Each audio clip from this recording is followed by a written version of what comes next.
सुन्नत और आदाब आपको बता दें कि नबी अलैहिस्सलाम खाने में तकल्लुफ को पसंद नहीं फरमाते। हज़रत अनस जो नबी अलैहिस्सलाम की बारगाह में तकरीबन 10 साल तक रहे, फरमाया हमारे नबी के लिए कभी खान नहीं बिछाया गया। खान मतलब दस्तरखान नहीं, टेबल। यानी जो बड़े लोग अमीर लोग होते हैं ना, वो टेबल पे खाना पसंद करते हैं ताकि उन्हें झुकना ना पड़े, है ना। ये उनकी ये कह लें कि काहिलियत होती है या उनका तकल्लुफ होता है। लोग इसे नवाबी कहते हैं। हम लोग कहते हैं कि अगर आप इंसान है, अल्लाह ताला ने आपको इंसान बनाया है और आपका जिस्म है ही इसलिए कि हरकत करे, और कहा जाता है कि हरकत में बरकत है, तो हमें वैसे ही खाना चाहिए जैसे रसूल का तरीका। तो फरमाया कि नबी अलैहिस्सलाम के लिए कभी भी कोई टेबल और मेज बिछाई नहीं गई। नबी जमीन पे बैठ के खाना तनावुल फरमाते, यानी जमीन पे या तख्त पे। यानी ऐसा नहीं होता था कि नबी अलैहिस्सलाम खाना खाने बैठे हैं तो सामने टेबल रखी हो और उस पे से खाएं। और फरमाया नबी अलैहिस्सलाम ने कभी छोटी छोटी प्यालियों में खाना नहीं तनावुल फरमाया। आज अमीरों के वहाँ या आप रेस्टोरेंट्स में जाएं तो ये तहजीब है कि छोटी छोटी प्यालियों में खाना परोसा जाता है। ये बड़ों के नखरे हैं, है ना। और दीन इस्लाम हमेशा आपसे कहता है कि अपनी हैसियत याद रखो। तुम अगरचे करोड़पति और अरबपति हो, तुम्हारी हैसियत यही है कि तुम्हारे घर वाले तुम्हारे अरबों करोड़ों की जायदाद के बावजूद जब तुम मर जाओगे तो तुम्हारे लाशें को एक गड्ढे में फेंक आएंगे। यही तुम्हारी हकीकत है, इससे ज्यादा आपकी हकीकत कुछ है नहीं। अगर आप चाहें तो कभी गौर करके देख भी लीजिएगा, आपको समझ आ जाएगा कि इससे ज्यादा हमारी कोई हकीकत नहीं। लेकिन अफसोस कि हमें तब समझ आता है जब हम मौत के करीब चले जाते हैं।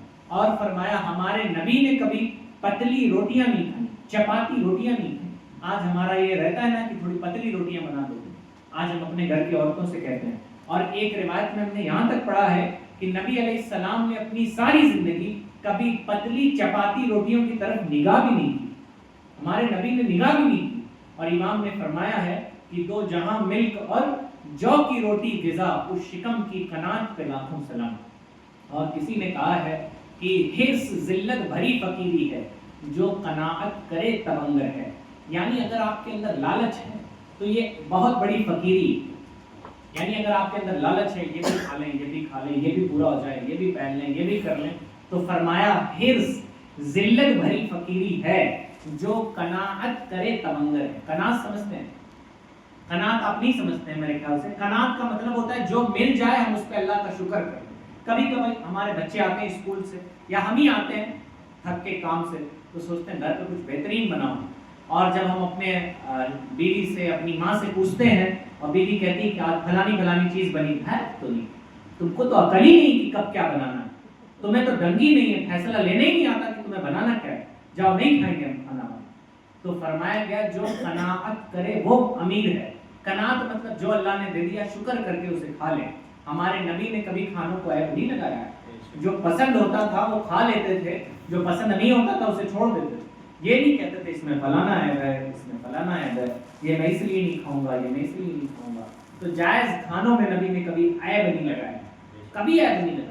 और नबी के उम्मतियों का हाल क्या है कि अब तो खैर यहाँ तक माहौल हो गया है कि नमक कम हो जाए तो लोग तलाक दे देते हैं, ऐसा भी सुनने को आता है ना। इतना गुस्सा है। और हमारे बड़ों की तालीम ये है कि पहलवान वो है जो गुस्सों को पी जाता है।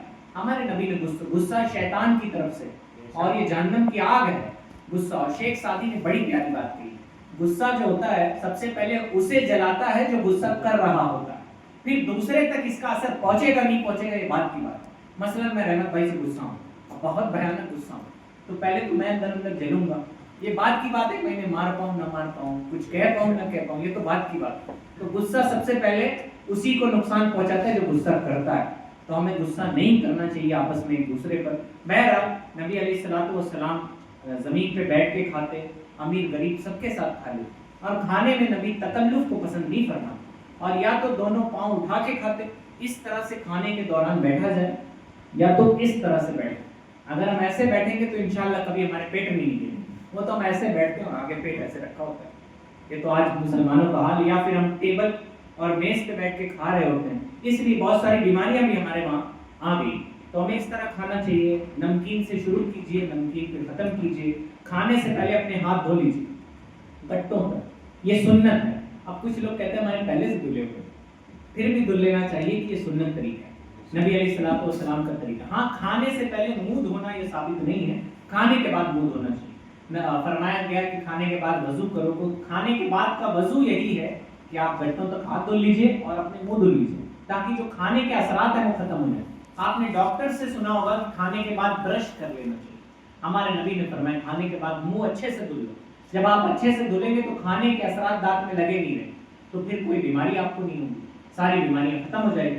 تو کھانے کے سے پہلے ہمیں ہاتھ دھلنا چاہیے اور ہاتھ پوچھنا نہیں چاہیے۔ کھانے سے پہلے جب ہاتھ دھلیے تو ہاتھ کو پوچھنا نہیں ہے، جب کھانے کے بعد ہاتھ دھلیے تو ہاتھ کو پوچھ لیجیے۔ اور بزرگوں نے کہا اگر آپ اپنے بالوں میں اور داڑھی میں پوچھ لیں گے تو آپ کے بال اور داڑھی یہ ہمیشہ کالے رہیں گے اور مضبوط رہیں گے، ہمیشہ کالے نہیں رہیں گے لیکن مضبوط رہیں گے۔ اور اس میں بہت سارے ایسے کھانے کے اجزاء بچ جاتے ہیں جس میں برکت ہوتی ہے، تو وہ برکت کی بدولت جو ہے وہ آپ کے بال سلامت رہیں گے ہمیشہ۔ تو اگر ایسا ممکن ہو تو ہمیں کرنا چاہیے۔ اور ہمارے پیر ہیں مولانا احمد رضا مجددی، ان کا یہ طریقہ رہا ہے